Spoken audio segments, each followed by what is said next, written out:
एक अवतार श्री हनुमान जी महाराज। हनुमान जी महाराज को 3 तरह की माला समर्पित होती है। एक आंकड़े के पत्ते की, दूसरी बेलपत्र के पत्ते की, तीसरी पीपल के पत्ते की। ये 3 तरह की माला जब हनुमान जी महाराज को समर्पित होती है। आंकड़े की माला, महाराज आंकड़े के पत्ते की जो माला होती है, ये माला कार्य की सिद्धि के लिए होती है। इसमें एक एक आंकड़े के पत्ते पर सीताराम लिखा जाता है। मात्र एक पत्ता ऐसा होता है जिस पत्ते पर सीताराम नहीं लिखा जाता। 108 पत्ते में से एक पत्ता, बस उस पत्ते को हथेली में रखकर उल्टा हाथ आपको रखना है और अपनी कामना कर कर उस पत्ते को बांध देना है। ये जरूरी नहीं है कि 25 के बाद बांधो, 50 के बाद बांधो या 100 के बाद बांधो, आपकी मर्जी पड़े। उस खाली पत्ते को कहीं पर भी बांध दीजिए और उस माला को अपनी कामना कर कर श्री हनुमान जी महाराज को समर्पित कर दीजिए। माला जब हनुमान जी को चढ़ जाए तब एक घी का और एक तेल का दिया हनुमान जी के सम्मुख में लंबी बाती का लगा देना है महाराज। एक घी का, एक तेल, और अपनी कामना कर कर आप आ जाइए। आपकी वो कामना 2.5 महीना या 3 महीना, इससे ज्यादा नहीं जाएगा, वो कामना बाबा पूरी करेगा। क्योंकि शिव और हनुमान ये सब एक ही स्वरूप है। अगर व्यक्ति के जीवन में बहुत भारी रोग हो गया है, बहुत ज्यादा कष्ट हो गया है, कैंसर जैसी बीमारी भी अगर उसको घेर ली है और किडनी लीवर सब बेकार हो गया, तो निवेदन है पीपल के पत्ते की माला बनवाओ, 108 पत्ते की, और हनुमान चालीसा का हर पत्ते पर स्मरण करिए महाराज। आप हनुमान चालीसा पढ़ते जाओ, माला में गांठ लगाते जाइए, और वो माला जो व्यक्ति कैंसर से पीड़ित है हाथ का स्पर्श कराइए और शंकर को चढ़ाइए। केवल अष्टमी तिथि के दिन ये माला समर्पित होना चाहिए, शुक्ल पक्ष की अष्टमी के दिन।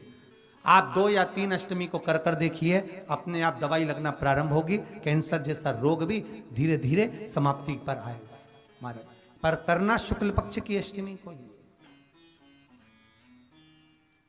महाराज कोई बच्चा एग्जाम में बैठ रहा है, सीए की पढ़ाई कर रहा है, कोई बहुत बड़े एग्जाम में बैठा है, पास हो ही नहीं रहा, बहुत हार गया, बेलपत्र की माला चढ़ाई।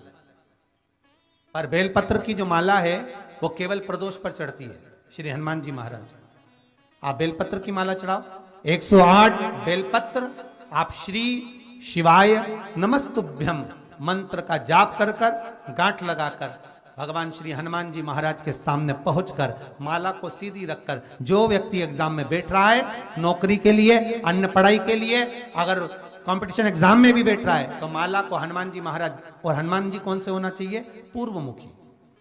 हनुमान दक्षिण मुखी नहीं चाहिए, पूर्व में जिन हनुमान जी का मुख हो वो माला ऐसी समर्पित कर कर हनुमान चालीसा का पाठ कर कर 3 बार स्मरण कर कर माला श्री हनुमान जी को पहना दीजिए। ऐसा कोई एग्जाम नहीं जिसमें से आप निकल ना पाए महाराज, पर करना आपको पड़ेगा। प्रदोष का दिन होना चाहिए,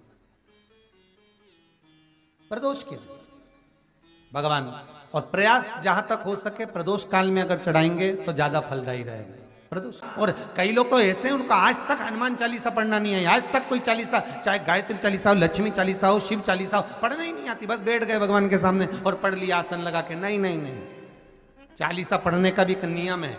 अगर कोई लक्ष्य लेकर पढ़ रहे हो तो उसका एक नियम है। पूरी जिंदगी पढ़ते रहोगे तो भगवान की प्राप्ति नहीं है, पर लक्ष्य लेकर अगर पढ़ा है, आसन से जिस भगवान की चालीसा पढ़ रहे हो उसकी मूर्ति या उसका फोटो आपके सामने होना चाहिए। एक घी का दिया, अगर हनुमान चालीसा पढ़ रहे हो तो या तो घी का दिया जलाओ, वो भी गाय के घी का हो, भैंस के घी का मत जलाना।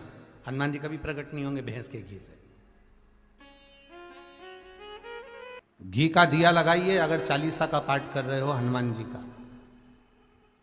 और बहुत ज्यादा संकट है, बहुत ज्यादा परेशानी है, तो हनुमान चालीसा का पाठ करो तो तिल्ली के तेल का दिया लगाओ, काली तिल के तेल का दिया, तिल का तेल का दिया हनुमान जी के सामने आसन बिछाकर।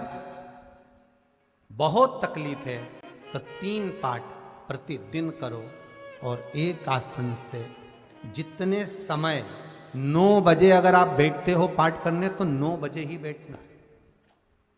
11 दिन तक प्रतिदिन 3 पाठ रोज करो। एक पानी का लोटा, कलश, तांबे का जल अर्थात तांबे का लोटा हो, स्टील का लोटा हो, तुम्हारे पास जो कलश हो, उसमें जल भरकर एक सिक्का उसमें पटक कर, एक लौंग पटक कर प्लेट से ढक कर रख दो और प्रतिदिन बस टाइम पर बैठकर पाठ करो। 11 दिन पूर्ण होंगे, जिस कामना से आपने पाठ करा है, बस वो सिक्का, वो लौंग कलश में से निकाल लो, जल का आचमन करो और जिस काम के लिए करा है वो जल उस प्रयोग में ले लो। उस प्रयोग, किसी से बात करने जाना है तो वो जल पी कर जाइए, कोई से हाथ मिलाना है तो वो सिक्का, वो लौंग अपने हाथ में रखिए, अपने साथ रखिए। कई लोग कहते हैं हम तो बहुत दिनों से हनुमान चालीसा पढ़ रहे हैं, हम बहुत समय से राम रक्षा स्तोत्र का पाठ कर रहे हैं, हम बहुत समय से ये कर, अरे तो उसको नियम से तो करो। हनुमान चालीसा का प्रागट्य केवल एक दिल से की गई स्तुति, हनुमान जी महाराज की स्तुति, राम जी महाराज की स्तुति तुलसीदास जी ने केवल दिल से करी थी, केवल मन से। और ये नहीं कहते कि हनुमान चालीसा पढ़ोगे तभी भगवान, नहीं नहीं, आप दिल से अगर भगवान को पुकार लीजिए, आप दिल से पुकारो उसको, वो आएगा। नियम है महाराज, बहुत ध्यान दीजिएगा। पंचमुखी हनुमान का एक स्मरण, पंचमुखी हनुमान का एक भाव।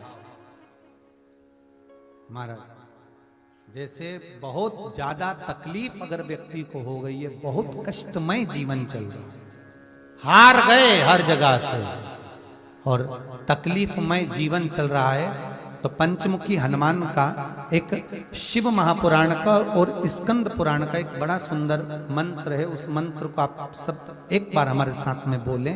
ओम नमो हनुमते रुद्र अवताराय सर्व शत्रु संहारणाय सर्व रोग हराय सर्व वशीकरणाय रामदूताय स्वाहा। बस इस मंत्र को हाथ में काली तिल लेकर, एक जौ लेकर और गूगल लेकर, थोड़ा सा उसमें गाय का घी डालकर, कंडे को या अग्नि को जलाकर इस मंत्र का 11 बार 21 बार जाप कर कर अपनी कामना कर कर छोड़ दीजिए। कैसा भी रोग हो, बीमारी हो, कष्ट हो, दुख हो, तकलीफ हो, 21 दिन के अंदर वो आनंद आना प्रारंभ कर देता है। इस मंत्र, स्कंद पुराण का, शिव महापुराण का ये मंत्र मूल पंचमुखी हनुमान सुख देंगे।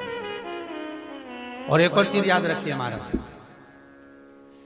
यदि कोई काम के लिए जा रहे हो, कोई व्यापार के लिए जा रहे हो या नौकरी करने के लिए जा रहे हो और लगी नहीं रही, बहुत तकलीफ पा रहे हो, सर्विस ही नहीं लग रही, बहुत कष्टमय हो गया, तो निवेदन करूंगा 5 पीपल के पत्ते पर बेसन के 5 लड्डू घर में बने हुए, गाय के घी के 5 लड्डू रख लो, उस लड्डू के बीचों बीच एक आटे का दिया और उसमें तिल्ली का तेल डालकर इसी मंत्र का प्रयोग कर कर पंचमुखी हनुमान का किसी भी हनुमान के मंदिर में जाकर, दक्षिण मुखी हनुमान के मंदिर में जाकर उसको रख कर आ जाइए। इसके बाद आप उस काम के लिए जाइए, आपका काम सफल हो जाएगा। आपको किसी को नहीं कहना पड़ेगा कि हाथ जोड़ना नहीं पड़ेंगे, किसी के पांव नहीं पड़ना पड़ेंगे, तुरंत काम होगा। बस इस मंत्र का स्मरण कर कर पंचमुखी हनुमान का भूतेश्वर जो मंत्र है वो सुख देने वाला, आनंद देने वाला, सहज नहीं महाराज, सुख की खान है, आनंद की राशि में। महाराज, आप कोई बहुत बड़ा काम करने जा रहे हो, बहुत बड़ा यज्ञ अनुष्ठान, विवाह, शादी आदि फंक्शन करने जा रहे हो, 4 दिन 8 दिन के लिए आप घर से बाहर जा रहे हो और आपको लगता है कि घर में ताला कैसे लगाएं, तो निवेदन है एक तांबे के कलश में जल भर लीजिए और जल भरकर उसमें थोड़ी सी काली तिल डाल दीजिए, भूतेश्वर शिव का नाम लेकर।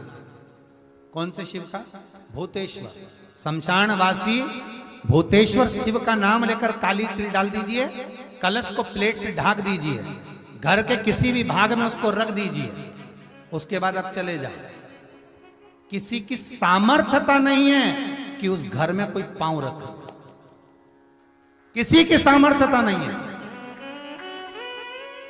और अगर कोई भूले से पांव भी रख दिया तो 22 दिन या 21 दिन के अंदर उसको, जैसे लोगों को हवा आती है, बस उसको चक्कर आना चालू हुआ, बाल खोल खोल के घुमा मिलेगा। शास्त्र प्रमाण करता है हमारा भूतेश्वर शिव। ये कलश जो होता है ना, जल का जो पात्र होता है, ये साधारण नहीं होता, सहज नहीं होता महाराज। जैसे आज आपने मेरी लाज रखी, रक्षा करी और किसी को आने नहीं दिया, विनती स्वीकार करना। आपका जल पात्र भूतेश्वर के नाम से काली तिल से जहां रखा जाए उस ग्रह में कोई प्रवेश ना कर पाए। शिव जी ने वचन दे दिया, मेरी चंडियां 64 योगनियां, डाकनी, पिशाचनी, चुड़ैल और भूत इस कलश के विराजमान होते ही सर्वस्व फैल जाते हैं, फिर अंदर कोई नहीं आ सकता, भीतर प्रवेश नहीं हो सकता।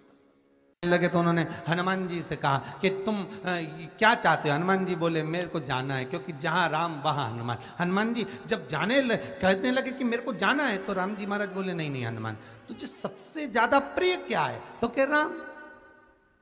तो हनुमान तू कह रहा है सबसे ज्यादा प्रिय है राम प्रिय है, तो एक बार जिस समय देवऋषि नारद का अपमान हुआ, विश्वामित्र बाबा का अपमान हुआ, उस समय पर एक राजा ने जब अपमान करा तो तूने उसको राम नाम लिखकर एक जगह पर बिठा दिया और कहा कि तू राम नाम जपते रहे। उसने राम नाम जपा। तब हनुमान याद कर, मेरे सम्मुख में तू खड़ा था और युद्ध होने वाला था, तो तूने क्या कहा था?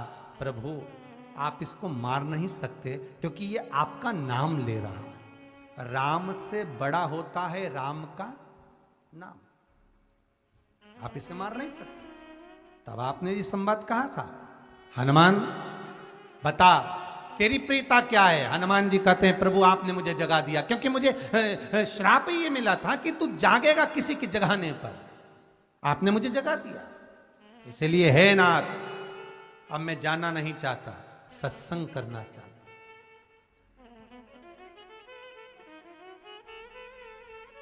श्री राम जी का चरित्र है। अब मैं सत्संग करूंगा, भजन करूंगा, नाम जाप करूंगा। पर राम जी जानते हैं हनुमान से कहा, हनुमान मेरा जाने का समय आ गया, मुझे तो जाना पड़ेगा ना। सीता पृथ्वी में चली गई, मुझे भी जाना है। मैं